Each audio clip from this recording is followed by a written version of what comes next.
اعوذ باللہ من الشیطان الرجیم بسم اللہ الرحمن الرحیم اولم یسیروا فی الارض فینظروا کیف کان عاقبۃ الذین من قبلہم وکانوا اشد منہم قوة وما كان الله ليعجزه من شيء في السماوات ولا في الأرض إنه كان عليما قديرا صدق اللہ مولانا العظیم۔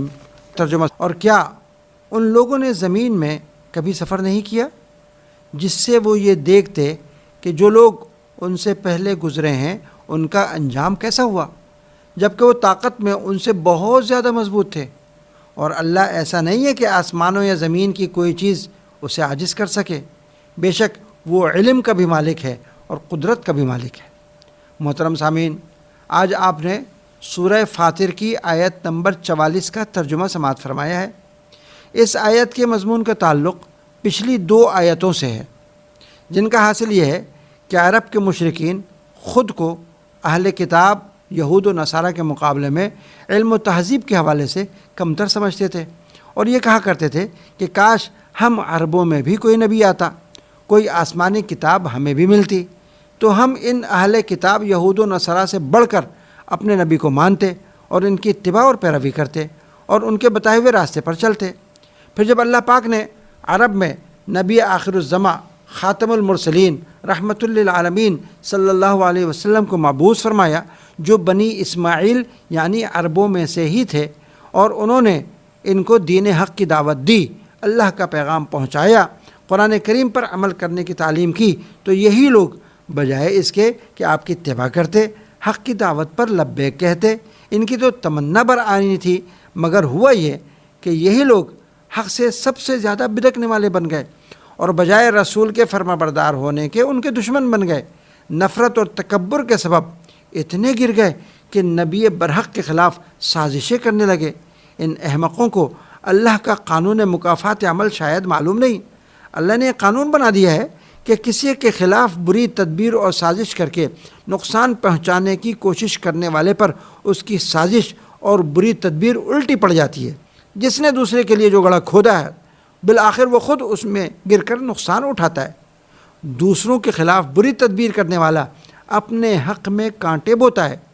تو کیا یہ بری تدبیریں کر کے اپنا انجام وہی چاہتے ہیں جو ان سے پہلے نافرمان قوموں کا ہو چکا ہے؟ یہی حرکتیں اور سازشیں کر کے وہ تباہ ہوئے۔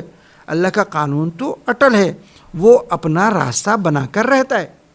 آج تلاوت کی گئی آیت میں اسی مضمون کا تسلسل ہے۔ فرمایا اگر ان کو اس قانون مکافات عمل کے بارے میں کوئی شبہ ہے تو زمین میں سفر کریں، اور یہ لوگ سفر کرتے بھی ہیں، اور گھوم پھر کر ان قوموں کو دیکھیں جو اللہ کے اسی قانون مکافات عمل کا شکار ہو کر تباہ و برباد ہو گئیں، اور ان کا وجود بھی دنیا سے مٹ گیا۔ حالانکہ طاقت و قوت، مال و دولت، عزت اور شان و شوکت میں وہ قومیں ان سے کہیں بڑھ کر تھیں۔ یہ مکہ کے کفار ان کے مقابلے میں کچھ بھی نہیں، مگر جب انہوں نے اپنے پیغمبروں کے خلاف سازشیں کر کے ان کو تنگ کرنا چاہا، ان کی نافرمانی کی، تو اللہ کا یہ قانون مکافات عمل حرکت میں آیا اور وہ اللہ کی گرفت سے نہ بچ سکے۔ تو یہ مکہ کے کفار بیچارے کیا چیزیں، خوب سمجھ لو اور کان کھول کر سن لو کہ آسمان اور زمین میں کوئی ایسی طاقت نہیں جو اللہ کو عاجز کر سکے۔ ہر چیز اس کے قبضہ قدرت میں ہے۔ اگر وہ نافرمانوں کو سزا دینے کا فیصلہ کر لے تو انہیں کوئی جائے پناہ نہیں مل سکتی۔ اللہ پاک کی قدرت سب پہ حاوی ہے، اس کے سامنے کوئی دم نہیں مار سکتا، اس کو سب کچھ علم ہے۔ محترم سامعین، آیت کے مضامین اور تفسیر آپ نے سماعت فرمائی۔ اس آیت میں اگرچہ خطاب کافروں کو ہے، مگر اس میں جس قانون مکافات عمل کا بیان ہے وہ اس دنیا میں بسنے والے تمام انسان، چاہے وہ کافر ہوں یا مسلمان، سب کے لیے ہے۔ اقوام عالم میں کیسی زبردست طاقت و قوت والی قومیں علم و ہنر اور تہذیب و ترقی میں محیر العقول صلاحیتوں کی حامل قومیں گزری ہیں، جیسے قوم عاد، قوم سمود وغیرہ۔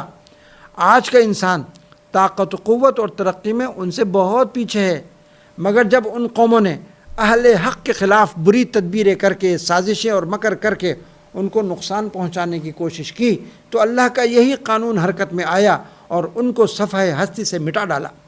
یہ سب تاریخ میں پڑھنے اور ان قوموں کے آثار باقیات کو دیکھنے کے باوجود بہت سے مسلمان عبرت نہیں لیتے اور اپنے عزیز قریب رشتہ داروں کے خلاف، دوست احباب اور بھائیوں کے خلاف مکر اور سازشیں کر کے ان کو نقصان پہنچانے اور نیچے دکھانے کی کوشش کرتے ہیں۔ کہیں ساس بہو کے خلاف مکر کر رہی ہے تو کہیں نن بھاوج کو نیچا دکھانے کے لیے قید و سازش کے تانے بانے بن رہی ہے۔